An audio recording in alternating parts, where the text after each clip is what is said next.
আসসালামু আলাইকুম গাইস, কেমন আছো তোমরা?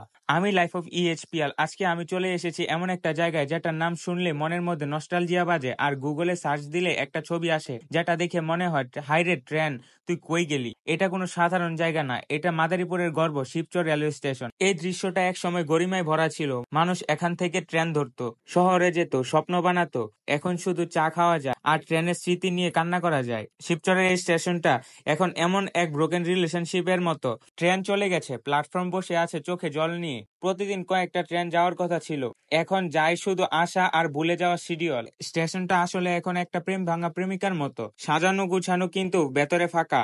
ওর মনে আর শিবচরের কথা নেই, এখন ও সিটি গার্লসের দিকে ধাবিত, মানে বড় বড় শহরের দিকে ট্রেন চলে। অন্যদিকে একজন আমাকে বলল, ভাই আমি প্রতি শুক্রবার স্টেশনে আসি, কনফিডেন্স নিয়ে বসে থাকি, যদি একদিন ট্রেন আসে। ভাই, এটা আর ট্রেনের স্টেশন না, এটা হলো ব্রোকেন হার্ট সোসাইটির হেড অফিস। ট্রেনের পিরিত আর শিবচরের লাইনে এখন কোনো কানেকশন নাই, শুধু ডিসকানেক্ট। শিবচর স্টেশনে খুব কম পরিমাণে ট্রেন এসে থামায় বলে আজ সে অবহেলিত, কিন্তু এখানে হাজারো মানুষের স্মৃতি জড়িয়ে আছে। কারো প্রথম ট্রেন ভ্রমণ, কারো বিদায়ের কান্না, আবার কারো প্রথম প্রেম। সবকিছু এই প্ল্যাটফর্ম জায়গা নিয়ে বহন করে চলেছে। ট্রেন না আসলেও মানুষ আসে, আর এই মানুষগুলোই আসল গল্প।